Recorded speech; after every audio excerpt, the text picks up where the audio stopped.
It is very exciting to be here again, and you now know how long ago it was. I actually did come in the intervening years for another conference, but I have watched in awe the work that you all have accomplished since that 1998 meeting. It is really fantastic, and I think of a country that does not have tremendous resources, and yet you have accomplished more in 15 years than many countries with many more resources, including my own country, have been able to do in moving from developing the ideas to beginning to implement them. So it's very exciting. And as I did mention yesterday, I've had a long connection to Ireland, kind of spiritually, if you will. My father was very interested in the whole history of Irish independence and sang the ballad Kevin Barry to me as a lullaby. And I still can sing the song because it's so embedded in my mind. And on this trip, I actually took a little time to do touring and went on a walk around Dublin with a tour guide from the Sinn Féin bookstore. And they give a walking tour of where the 1916 Easter Uprising was, and you can see the different buildings and kind of the route that people went through. And I finally really came to understand who Kevin Barry was and his significance in Irish history. So I felt connected long before I actually came here. Well, I was going to talk a little bit about all the work that's been done because Colette was being so modest and said that she probably wouldn't talk about it, but since you mentioned it, well, I just will make a few, and I'm glad you did, just a few points. One of the things that really interested me in the 1998 conference was the goal to both make visible the issues for traveler children, connect the issues for traveler children with the issues that were emerging for new populations that were coming to Ireland, sort of the intercultural piece, because there was a real separation, even in advocacy groups, between traveler work and the emerging multicultural nature of Irish society, and also recognizing that majority Irish children and teachers also needed to understand what diversity and equality was about. And while the issues for traveler children, for children from cultural ethnic minorities, and for dominant Irish children, as well as the other aspects of identity, have their own specific tasks and dynamics, the fact is that it is all one package. And equality work needs to happen for everybody if there's going to really be a creation of early childhood programs and services that meet the needs of everybody. Can't just focus on one group to the exclusion of others. So then we are here in 2013 at the end of this very impressive initiative that Colette mentioned. And what is so exciting, a couple of things that are so exciting about that initiative in this history. One is that the approach, as Colette said, was taken from principles that probably work everywhere because prejudice and bias is a problem in most societies, if not in all societies. But that the AISH project carefully figured out what those principles and goals and dynamics mean in Ireland. And as an early childhood person, I know that you can't take a canned curriculum and apply it to a place where it wasn't developed. Just as we have to understand children's development contextually, we also have to understand what the issues of bias and neglect or exclusion are contextually within the culture and the history of each society, and figure out what that looks like in implementation. So it shouldn't look exactly the same. It shouldn't even look exactly the same in each program, because each program is working with a different group of children. So that was a very exciting thing. It was one of the reasons I became really interested in what Colette was doing in Ireland. And also I hope that you get an appreciation of how much groundwork there has been between 1998 and now, 15 years, of developing a concept, a framework, resources, people who can begin to carry out the training and work with young children. And that the work has been done in a variety of ways. It's been done separately as an advocacy social justice organization. It has been done in collaboration with other advocacy social justice groups as this conference is, and it is also now, in this last project, done in collaboration with structures that already exist within early childhood, the child care committees. And I think that all three kinds of work are really important, that it's essential to become mainstreamed, but it's also essential to have something like the EDeNn network that focuses specifically on all the issues of equality and diversity. And it's building the partnerships between the groups like EDeNn, Start Strong, am I saying it right? And the existing early childhood structures that is very important.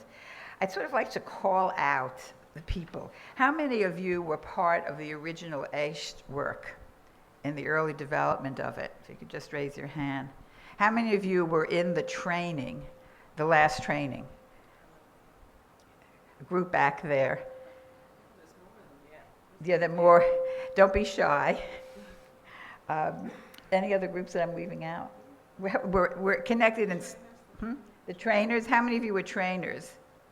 The EDeNn trainers. How many of you are members of EDeNn? So yeah, so there's a lot of you. That's great. Would you all stand up, just so people can see who you are? Is that un-Irish to do, to ask you to stand up? Is that? Well, just sort of notice them, because those are the people who you might be able to go to for help. And how many of you are practicing the work that you learned in the training? Stand up, please. Come on, everybody. Don't be shy. Yeah. Come on. Show your faces. Martina. Yeah. Well, not to use too military a term, but you are the army. You are the front lines that is going to begin to build this work and make it possible to really mainstream it. So I would like to talk this morning about three kind of things. One is about some of the conceptual context for human rights, social justice, and children. Why are children part of human rights and social justice? And then a little bit kind of review of how I see the rationale and goals of a diversity and equality education approach, or what I call an anti-bias approach, and a little bit of what it looks like in action. I don't know about you, but I often get asked when I say that I do this anti-bias work with young children, and people say, well, why? Young children don't notice anything. Young children get along. How could they possibly be involved in social justice issues? So I think it's useful to kind of put a little context into why we do need to pay attention to equality and diversity and social justice with young children. And at least as much as I could find, the first conceptual context actually exists in your Easter 1916 proclamation of an Irish Republic. You know that? I couldn't find any official documents before that. And one of the statements in that document says, "The Republic guarantees religious and civic liberty, equal rights, and equal opportunities of all its citizens, and declares its resolve to pursue the happiness and prosperity of the whole nation and all its parts, cherishing all the children of the nation equally." I re-looked at our Declaration of Independence, and there's nothing in there about children. And I'm not going to say for 100%, but I think that the proclamation may be the first time that children are being connected to rights. And then, of course, the UN Universal Declaration of Human Rights that was adopted in 1948 that begins to lay a framework for the fact that everyone has the right to education, that education shall be directed to the full development of the human personality and to the strengthening of respect for human rights and fundamental freedoms. It shall promote understanding, tolerance, and friendship among all nations, racial or religious groups, and shall further the activities of the United Nations for the maintenance of peace. And that the rights declared in that declaration are without distinction of any kind, such as race, color, sex, language, religion, political or other opinion, national, social origin, property, birth, or other status. And then the Declaration of the Rights of the Child, which is 1959, and of which Ireland is one of the signers of that declaration, sets out the human rights issues of children even more specifically. And I imagine that many of you are familiar with that. If you're not, it's really useful to look at that document, because it is an official document in Ireland and in many countries of the world, except the United States. We haven't signed it yet, which is an interesting thing, isn't it? But basically, it carries through on what the UN Declaration of Human Rights said. And the child shall be protected from practices which may foster racial, religious, and any form of discrimination. He shall be brought up, we should add the she shall be brought up in a spirit of understanding, tolerance, friendship among peoples, peace, and universal brotherhood. And in addition, the UN Declaration of Human Rights states that every individual and every organ of society shall strive by teaching and education to promote respect for these rights and freedoms, and by progressive measures, national and international, to secure their universal and effective recognition and observance. So, as early childhood people, we're in pretty good company. Because, as the minister said, early childhood is often not on the radar screen, not just here, but in many countries. And our work is seen, we just take care of children. And it isn't even seen often by social justice advocacy groups as connected to the larger struggle for social economic justice.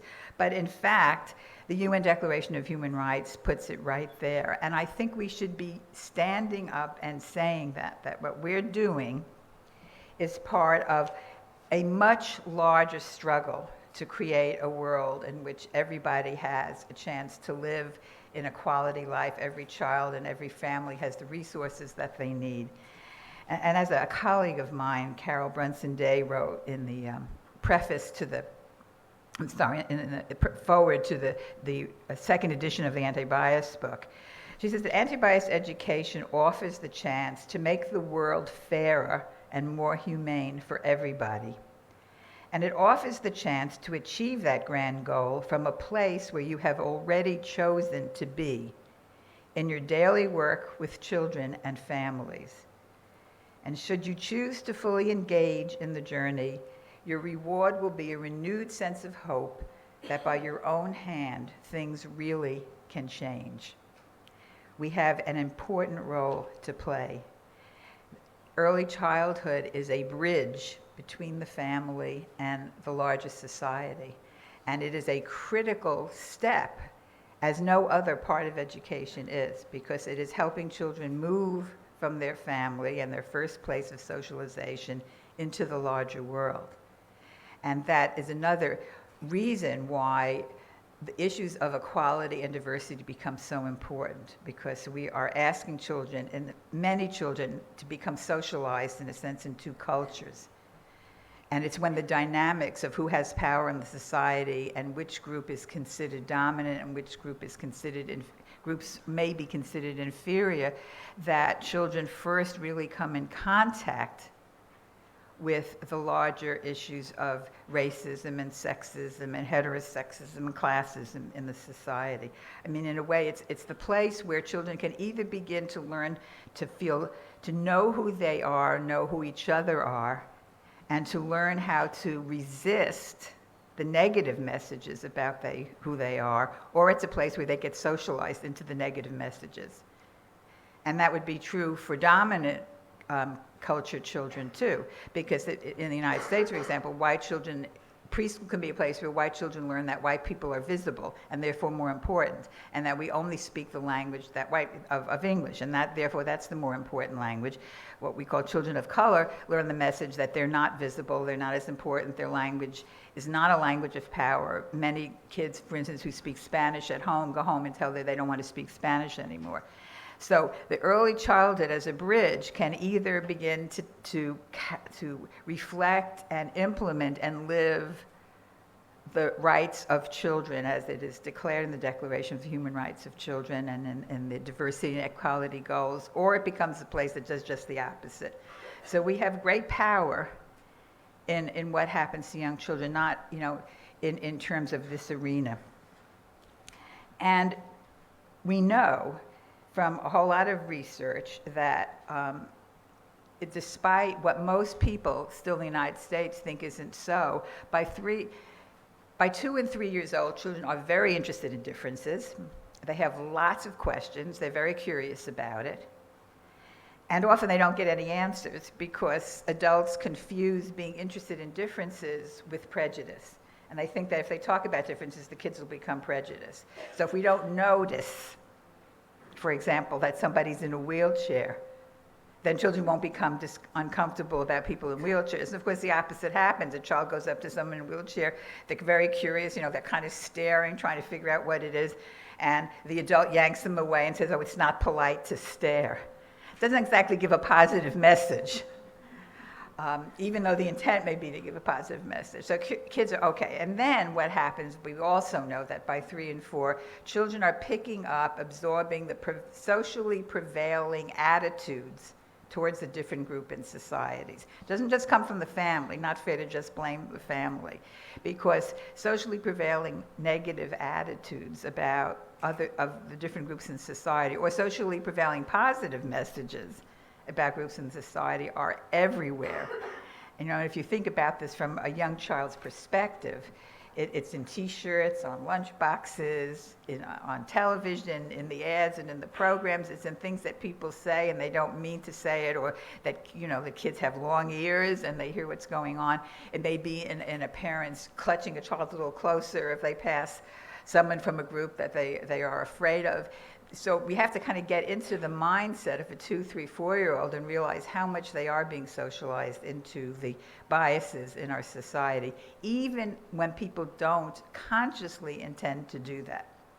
And of course, I think those of you who've gone through the training understand how much we absorb all of these, because a lot of the training to do diversity and equality work requires uncovering all of our own socialization.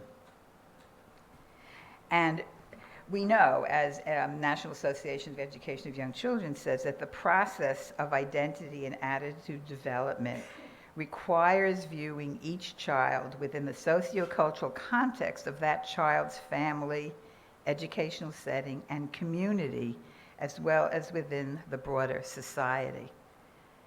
Sometimes I think we forget and we just look at the individual child, or maybe we look at the child in the family, and we don't look at the next circle of the larger community that they're in, and then the larger society. But all of those 4 areas are interacting and affecting the children. These various contexts are interrelated and all powerfully influence the developing child.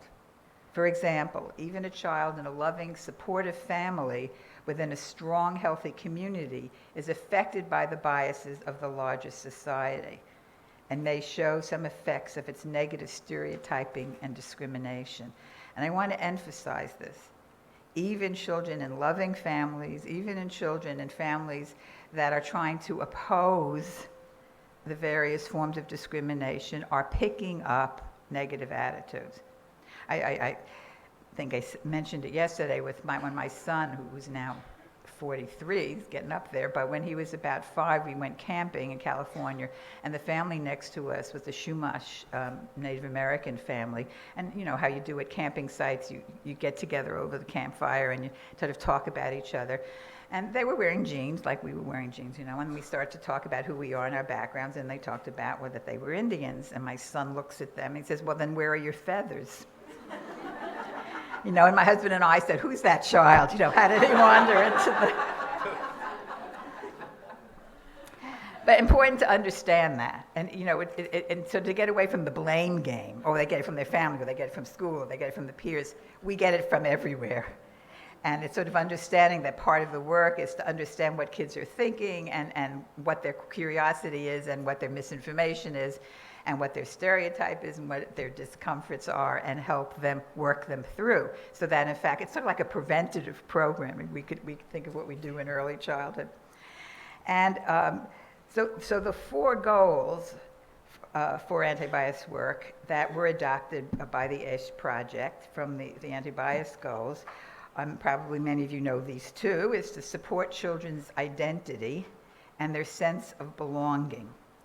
But the caveat is to support children's both individual and group identities. Early childhood is very good at supporting individual identity.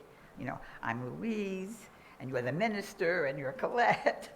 Francis, right? Is that you? Okay, that's our individual identity. But we all have group identities. I'm a woman, I'm Jewish, I grew up working class, and now I'm not working class, but all of those were my group identities that interacted with my individual ones.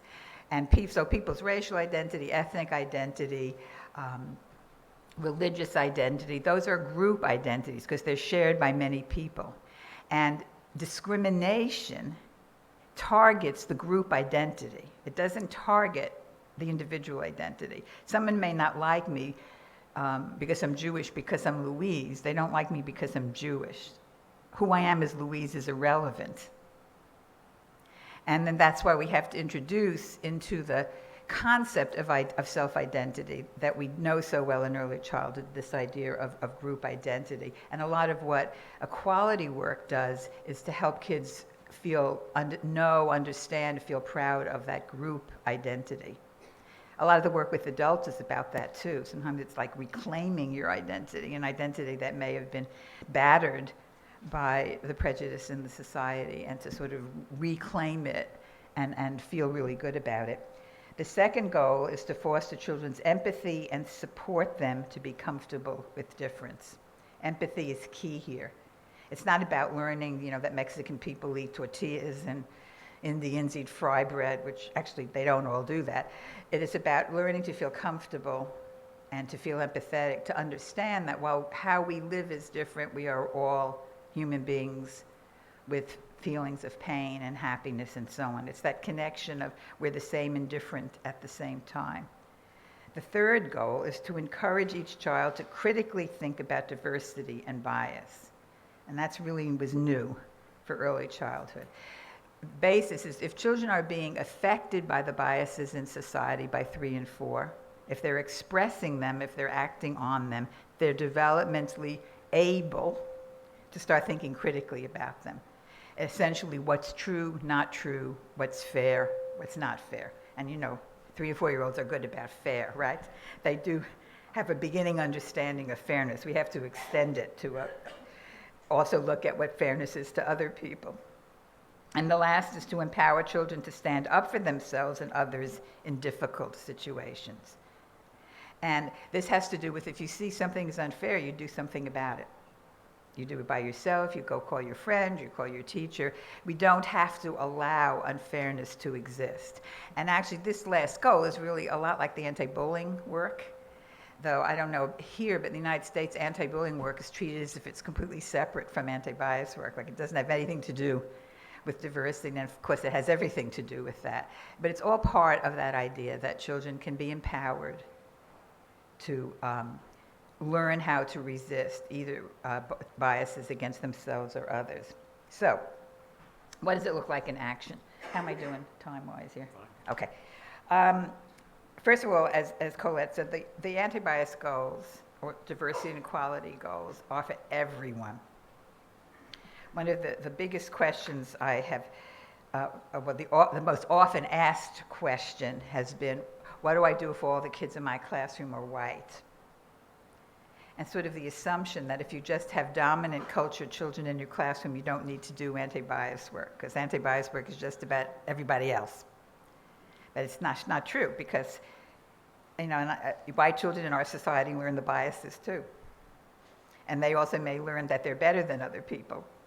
And they don't learn to understand that white people are not all the same. So anti-bias work is for everybody. And I don't think we can build societies that eliminate racism and sexism and so on unless everybody's on board. To me, that's part of the mandate of the UN Declaration of the Rights of Human Rights and of the Declaration of the Rights of the Child. We're talking about everybody. We're talking about building societies ultimately that are more just, and that means that everyone has to be part of this. Dominant culture children, as well as children who come from groups that are targeted by discrimination. An anti-bias perspective permeates everything we do. We don't just have like a separate unit on the travelers or a separate unit on Native Americans. You know, when this work first started in the United States, people would make like little kits. You know, here was the Mexican kit and here was the African American kit, and they'd bring it out for a week, and then it would go back on the shelf. And one of the things I like to do in training is ask people who are from the dominant culture to make a kit, a white kit. And it's very interesting because people say, I can't, because all I can do is make a box about myself. But apparently it's okay to make a box about all African Americans. So that's part of, in a way, what this kind of myopic thinking does, is that we don't get to, when it's about you, you realize that how you act, practice who you are, your group identities is very individual. So we have to be careful that we don't do that. You know, cultural fairs, and we have special weeks, and it is a perspective, it is a filter, really, that we use to think of everything that we do. So it's not just a set of activities, but it's a constant way of thinking. It also requires very strong relationships among staff, because staff have to go through the same journey as the kids.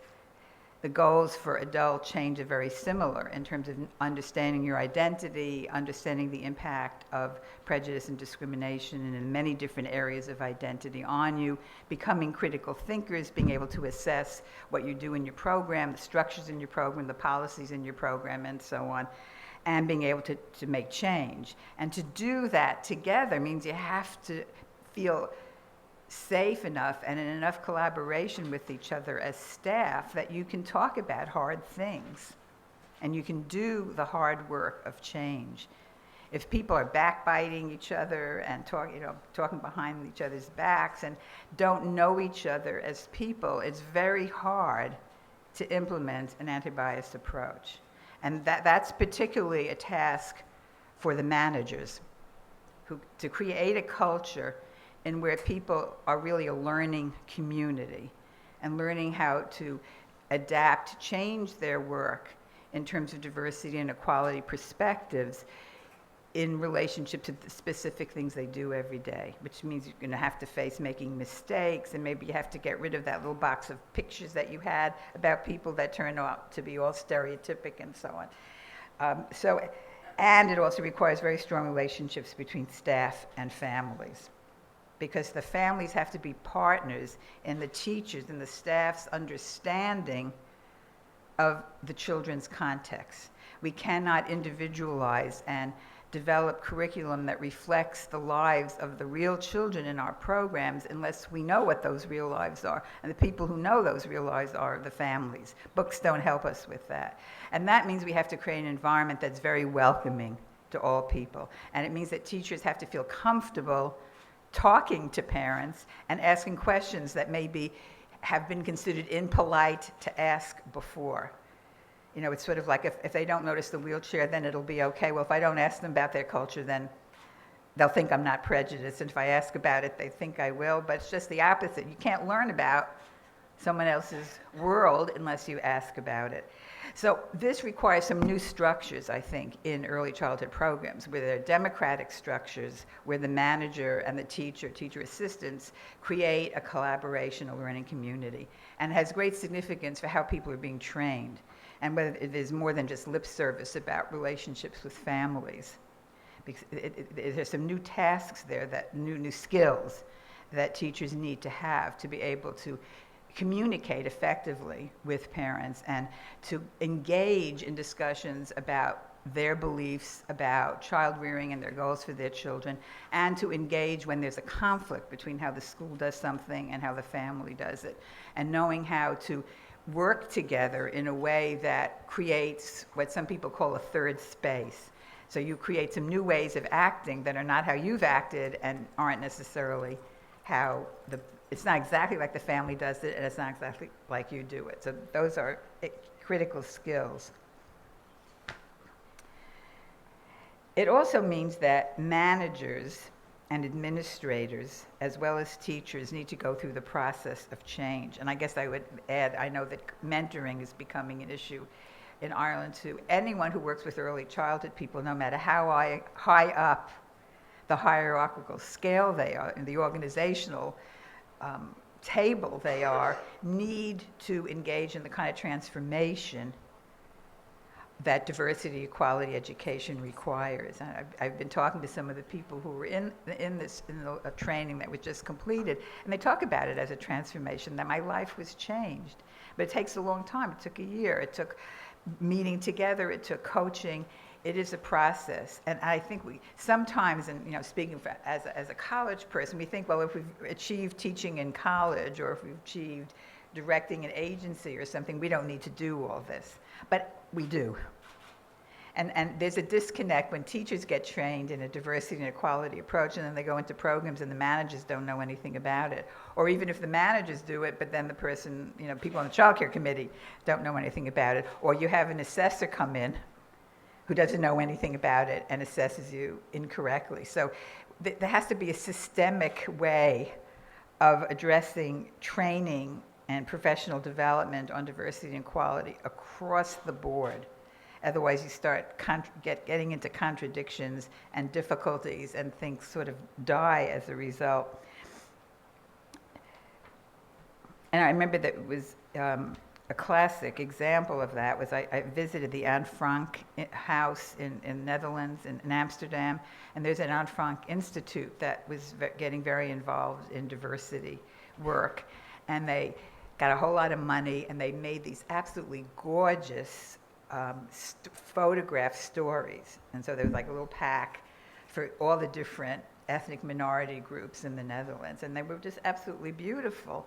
And the teachers were supposed to tell the stories to the kids. But then when the evaluators went to see what the teachers were doing, they were using these beautiful photographs to teach all the stereotypic information. Or, or their own dislike or prejudice towards the group they were talking about came through. So good materials are not enough.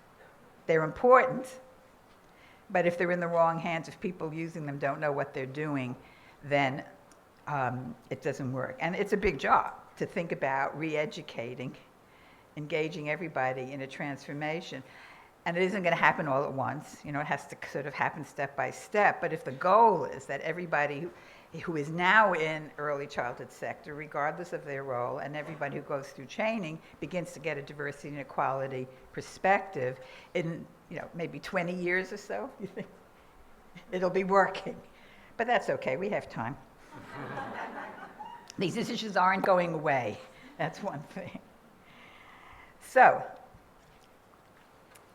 basically it means that we need to make change at every level in our work. I'm going to skip here a little bit because 10 minutes, okay.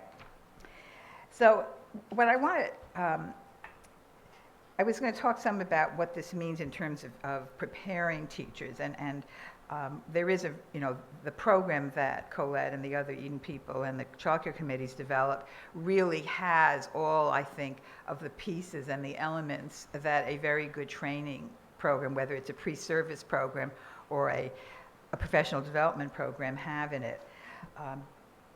But I think one of the arguments that we keep going through in the United States, if we think about how do you move the diversity and equality training at the university level, are any of you preparing teachers at the college, university level here? One of the big arguments is, well, should we have a separate course or should we embed it in all the courses? And my answer is, at this point in the history of the work in Ireland, you should be doing both. You need a class that really focuses on kind of this consciousness transformation. And it isn't about working with kids so much as it is about adults working with themselves. And then people bring that consciousness into all the other classes that they have, child development, child observation, methods for working with children, and so on. And actually, it's also then a good idea in the college for all of the early childhood faculty to engage in the same transformative process. Otherwise, what happens? The students who go into the class where they engage in their own training, and then they go into the other classes, and the faculty does not have a diversity and equality perspective, well, you get some interesting motivation for change then. students often can become the driving force for changing what's happening in the other courses because they have a new consciousness and they're not getting that consciousness reflected in the methods classes or the observation classes. So again, you see it's a multi-level thing, and the best thing is for it to all happen at the same time, because that's a little difficult to do. So there needs a strategic plan. The thing about anti-bias work and making it happen, because it is a systemic approach where change has to happen at every level, is that we need to be very strategic. We have to be organizers in a sense. This is not just about education and retraining. It's about thinking through how do you build the relationships, how do you build the strategic plans that enable staff, managers, faculty, college faculty, courses, policies, assessment tools, foundations, plans, the governmental plan at the federal level, all of those are part of this plan. And strategically, how do you move? That's one of the things I think that Colette and the ESH and the EDeNN people have been very good at, and that you were able to kind of build the steps, the building blocks that got to the preschool initiative. Now the question, of course, is where do you go from here? And I think, in my own experience, every time a new step is achieved, it requires more advocacy to get it mainstreamed. That foundations, and sometimes actually you're lucky because your government has been willing to support some of this. That doesn't happen everywhere. But I've just worked with foundations, and foundations love pilot projects. And they give you money for 3 years. And you get great results, and then guess what happens? It goes into their files as the report of the pilot project, because foundations don't fund follow-up. They don't fund because scaling up or institutionalizing or mainstreaming. But the problem is that the pilot projects are usually done outside the system, and the system's not interested because that's why the pilot project had to be done to begin with.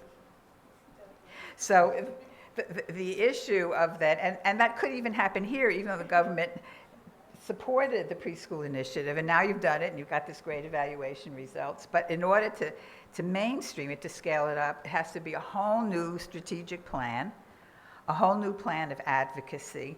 And I think and part of that strategic plan is what is the role of groups like EDeNN and Strong Start, who are the advocacy groups, and what is the role of groups like the child care committees, or if they're in a managers association, what are the role of the groups within, or the Irish, your equivalent of the National Association of Education of Young Children, what are the roles of those groups, which are sort of in the system?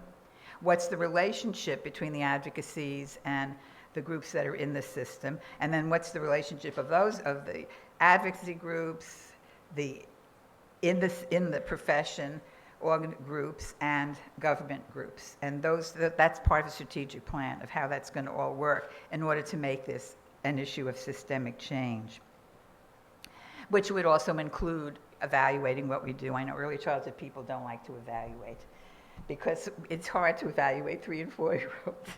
But we do need to get very good at doing that, and developing evaluation of this work that isn't just quantitative numbers, but that uses portfolio approaches and documentation and focus groups, because you can capture some things with numbers, but a lot of this work is much more qualitative work that you have to capture through qualitative techniques. And the combination, I think, makes the evaluation of the preschool initiative that was just done very useful. So ultimately, effective diversity and quality education relies on us. It relies on the people who are delivering the early childhood care and education services in all of its various arenas and roles. We're the vehicles. We can have great books, but books are only as good as the people who use them. And it's necessary to build the capacity of people in all these different arenas. We have to keep in mind that each person's development as an anti-bias educator has its own pattern, pace, and timetable. There is a developmental process, as there is for children. And you know that, not everybody goes through it the same way, or they may skip a stage, or they may get stuck at a stage. It may take longer or shorter. Somehow we have to take that rhythm into account in our strategic thinking. But the key is to keep going and keep moving and keep being committed. I have found that making this because this is social change within the early childhood arena, and to some extent it depends on the social change that's happening in the larger society. But it's a little bit like, you take a step forward and then you take a half step back, and then maybe you take 2 steps forward and a step back, and it's kind of, there's a folk song, American folk song, that goes inch by inch, row by row, going to make my garden grow. But a hurricane can come along and the garden is wiped out. If you give up, of course, then you never have a garden. So you have to start again. And we have to be very persistent and understand we're asking people to do hard stuff. Because the isms, the discrimination, prejudice, is pain and hurt. It has caused tremendous pain, tremendous hurt, tremendous suffering. And if you're on the end of that, the target end of it, it's very painful to have to open up all those issues and work with other people on it. But if you're on the end that either gave it out or benefited from the fact that other groups were being targeted, that's also very painful. So coming from I'm white, so I do come from a dominant group, and then sort of have the Jewish part that gives me another side of the understanding, or all these packages of things, or a woman. But it's very painful to accept that because I have white skin, I've had privileges in my country just because I had white skin. But I'm a good person. I don't want to have to face that's happened to me. So this is hard work. It's hard to move things. It's hard to make change. And we also have to learn, we have to constantly reflect on our work and learn from our mistakes, because we're going to make them, because we're pioneering new areas. And it's not going to all work smoothly, and just because it doesn't work, we shouldn't give up. Or because you start to do diversity work and the children start talking more about diversity, some people think that means you didn't do the right job. But in fact, you're doing a good job. If there's more discussion about it, if there's conflict about it among the staff, if there's conflict about it in yourself, that's good, because that means that you're really engaging in the work that ultimately will take you a step further. So we have to embrace complexity as being fundamental to this work. It's not like the old days when you got a curriculum and you did it, and if the kids didn't respond, well, there was something matter with their families. It was kind of a nice little formula.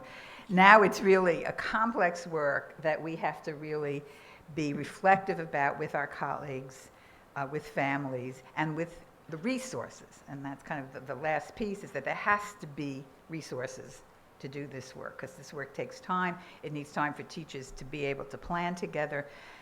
It isn't just a question of words. It is a commitment, a priority of money and time and space. Last is that we need to celebrate our victories and acknowledge and share the daily successes as well as the larger ones. I know I keep hearing, since I've been here, that hearing all the things that aren't going right, but I also think we need to celebrate what you have accomplished and what is going well. Finally, when I was thinking about the scope of diversity and equality work, I was reminded of one of my favorite quotes of C.K. Chesterton, and I love that quote. And it says, this is what it says: "Its fairy tales are more than true, not because they tell us that dragons exist, but because they tell us those dragons can be beaten." We can transform our societies, I think, to live the dreams of social and economic justice for all by building on what earlier generations have done and adding another step forward for our future generations. Thank you.